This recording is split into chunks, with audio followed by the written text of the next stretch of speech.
engine notes rising for the final time this season. And let's get ourselves going, and let's see who gets the perfect getaway. De Corps gets a good one. Great start, though, from the second row that we see as well here, as De Corps now under pressure from Partington. Orozco gets one again. 3 wide, they'll go in towards the rectum. The driver of Diogo Oliveira. DRS will be so crucial heading out in towards these later laps in this event. Connery, let's go 3 wide, down towards turn number 1.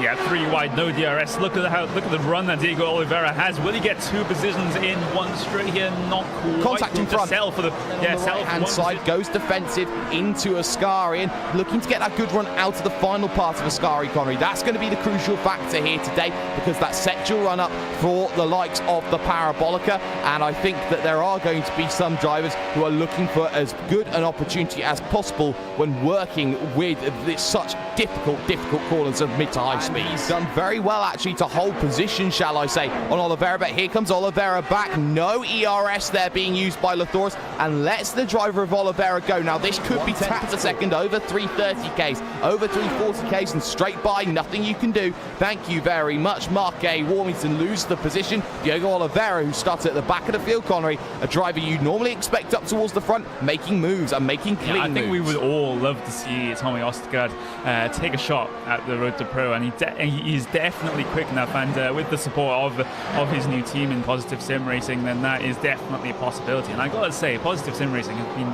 Diogo Oliveira actually just behind, looking to join the party, so he'll get the double toe as they head down the front straight once again. The weave may look to begin. There's Lamoureux making the move. Ugolotti's going to be powerless to Oliveira as well, so Diogo Oliveira down the inside of 1 may look for a second here. Room being given here by that driver Lamoureux, who is now stuck on the chicane, and look at how it's bottlenecked all the way up, because now into play is Warmington and Winkler in the Core Sim Racing machine, but Oliveira side by side through Curva Grande, and Lamoureux is not going to have too much to fight back with. Will he have anything into the Della Roggia? Answer is going to be no. Oliveira, masterclass. Yeah, too opportunistic. Disagree with you on that one there, Connery. He was losing the back end on braking, so he had to abandon the corner. So very, very lucky man. The weave is on. Orozco making the charge. Defensive goes the driver of Partington, but you can't do anything about that. Thank you very much. Ricardo Orozco, shall I say, through on Michael Partington, now to chase down Davide De Corps. De Corps had the slowest lap of the 3, and Orozco close 0.3 of a second, and now has the chance to chase down Davide De Corps. So we'll keep an eye out on the 2 lap times. Next lap will be more representative. De Corps crosses over the start-finish line, 126.9 then early on, and it's a 126.6 for Ricardo Orozco. And here comes the driver of Tommy Ostergaard, maybe late on the brakes. He's trying to go. Nope, not close enough there. You can't do a Daniel Ricciardo impersonation if your name's Tommy Ostergaard just yet. Partington had just about enough to work with, was 1.1 back as they headed across the line, so he's starting to lose the back of the 1 machine of Ricardo Orozco. That puts him under pressure now from Tommy Ostergaard, and it could mean Positive Sim Racing 2-3 that we could be seeing out on circuit just before the pit stop window. If I was Michael Partington now, I'd decide to dive in to get himself the opportunity. Orozco dives down onto the lane then from 2nd position overall, and Ostergaard will follow. So Positive Sim Racing hitting their numbers. Eyes on Calistani. Will he follow as well on lap number 24? I would suggest that I think they are. Positive going early, and they have a clear strategy, Connery. Winkler here, and actually Mads Winkler's going to get past. Dave Robson coming down into Rettafilio, very close on the brakes, but Mads Winkler is just going to make his way through on the little bit of traffic that he encountered there. Side by side though between Ostergaard and Carl Winkler. Ostergaard right around the outside of Curva Grande. And that's fresh as rubber, working very well for him outside of Curva. Strategy here, having already pitted, and actually it's going to be Davide De Corps 4.5 second stop, and actually Partington also exactly the same here as they head their way down off of pit road. Here comes Ricardo Orozco, and actually Davide De Corps is going to have to be 2nd place here. Ricardo Orozco has gotten the second half of this event now up into, and there was a look there from Calistani. That look though did not manifest into a move, and I think if he was a braver driver, Connery, he would have made that one on Lathoris, because Lathoris would have had nowhere to go. He wouldn't, but here comes the run up into Parabolica now as he takes the inside line here for the long sweeping right hand, and will take the position. In fact, down towards turn number 1, it's almost a mirror image of a few laps ago, but Oliveira definitely doesn't want it to be exact mirror image because he's through this time.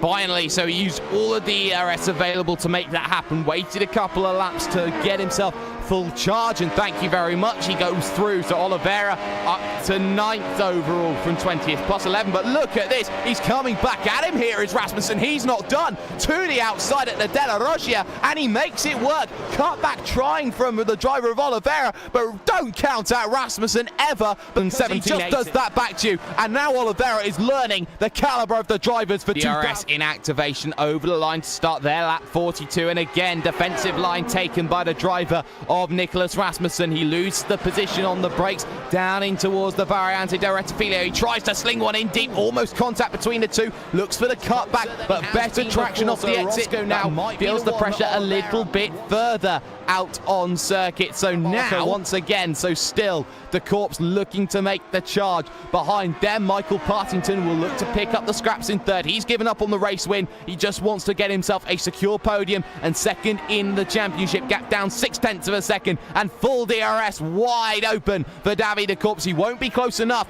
but now there is a physical threat behind the driver of Ricardo Roscoe. He will now see all over the back of his mirrors the white and blue of Orion colours. Try and make that move. Now watch the timer at 0.4 of a second. The gap is right now. That will close to 3. That will close to 2. That will close to 1. To the left-hand side of the circuit he goes. Orozco tries to pinch him to the outside, and around the outside they go. Vehicle off in front of them in the form of Caleb Petri. He'll get out of the way. Good hold by Ricardo Orozco. No traction on the exit for Davide Corps, and that was opportunity 1 gone. Now for Davide Corps, who's within 0.3 of a second. Surely he's got to make it happen now. He'll do it the long way round again, and Orozco will fall back into line. Too late, and no, he goes straight on. He goes straight on. He missed his point. Did the driver of Davide Corps. Here's the slowdown. He will look to take all of it right now, and thank you very much. Back through goes Ricardo Orozco. The Corps was too eager, thought it was done too early, missed his point. 4 to go when they cross the line. Yep, and he's only got 4 laps left in this race to be able to do it. This is really the only battle that we're looking at on track right now. And this is where Orozco has been more patient, has been a little bit more tactically okay, and the mistake, the rashness from Davide Corps has been enough, and I think he may just be done. It's 2 to go across the line, and Connery, look at him, he's struggling. I think he's outside of a second. One corner remains now between himself and Immortality. He already confirmed the championship last round at what was a beautiful race at Suzuka, but Ricardo Orozco will prove again why he is the hottest commodity in sim racing right now, heading to the road to pro, because the positive sim racing driver wins a classic at Monza. He does enough to do it, and you felt the Corps had a chance. The new guard are coming. The old guard, move out of your way. Partington will take the final step on the podium, and Connery, what a fantastic race it has been from minute 1 to last. An absolutely fantastic race indeed, and what a race there for Ricardo Orozco. It's the first time he's really been challenged.